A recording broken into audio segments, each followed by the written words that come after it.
Ok,សួស្តីនឹងថ្ងៃនេះគ្នាស្វាគមន៍មកកាន់ Channel របស់ខ្ញុំបាទវ៉ាន់បេតាម្ដងទៀតហើយថ្ងៃនេះបងខ្ញុំមានវីដេអូថ្មីដើម្បីចែករំលែកអ្នកគ្នាទស្សនាទៀតហើយអញ្ចឹងមុននឹងចូលដល់វីដេអូក៏សូមជិតអ្នកគ្នាជួយចុច Subscribe ក៏ដូចជាសញ្ញាកណ្ដឹងលើ Channel YouTube របស់ខ្ញុំម្នាក់មួយផងហ្នឹងហើយតោះតើមើលទាំងអស់គ្នាតើថ្ងៃនេះខ្ញុំមានវីដេអូអីដើម្បីចែករំលែកអ្នកគ្នាទស្សនា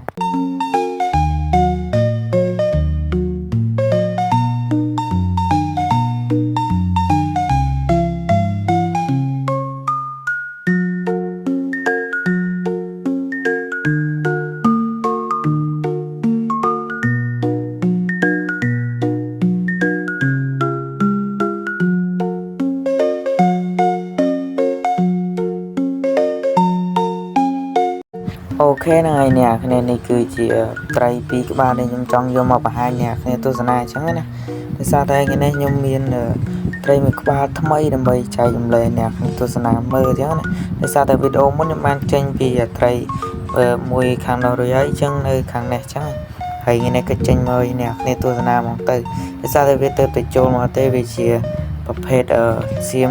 កាត់មហាឆៃអញ្ចឹងណាអ្នកគ្នាគឺខ្ញុំទៅតែយកចូលមកដែរទេវាអត់តាន់សូវហ៊ានអួតបានទេអ្នកគ្នាតែកតុយរបស់វាគឺដោះស្លឹកពោគឺវែងគួរសមហើយគឺកប់ស្រីខាងមែនតើហើយអ្នកគ្នាមើលពីការអួតរបស់វាបានគឺវានៅហើររៀងយឺតកាន់តែគឺស្អាតអ្នកគ្នាពណ៌វាគឺ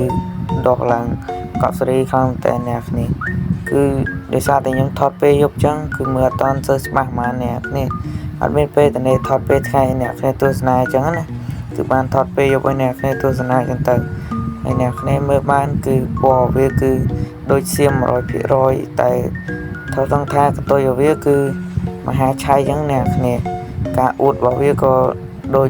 ត្រីក្រំព្រៃមហាឆៃដែរជាមួយនឹងទង់លើរបស់វាគឺវាដុះដូចស្រួយដូចពួកអេសានណាអ្នកគ្នាដែលធ្លាប់ចាំត្រីគាត់ស្គាល់អ្នកគ្នាប្រភេទអេសានអញ្ចឹងគឺមើលទៅអ្នកគ្នាគឺអាមខ្លាំងមែនតើដល់មួយគ្រាប់នេះហើយយើងមកមើលអានេះវិញម្ដងអញ្ចឹងណាគឺវាដាច់ទៅហើយចេញនៅវីដេអូមុននេះអ្នកគ្នាទស្សនាហើយអី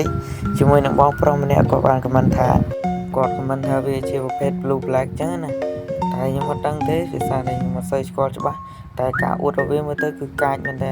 គឺខំកញ្ចក់ដូចអីអញ្ចឹងអ្នកគ្នាបាទគឺកាចសាហាវខុសខើហ្មងនិយាយរួមទៅហើយយើងមកមើលប្រភេទមហាឆៃកាត់សៀមនេះវិញហើយខ្ញុំនឹងស៊ូមួយអ្នកគ្នាមើលកាន់តែច្បាស់ទៅវាស្អាតប៉ុណ្ណាហ្នឹងហើយគឺអាមខ្លាំងមែនតើអ្នកគ្នាបាទហើយវីដេអូរបស់ខ្ញុំគឺមានតែប៉ុណ្្នឹងទេអូខេបាយបាយជួបគ្នានៅវីដេអូក្រោយ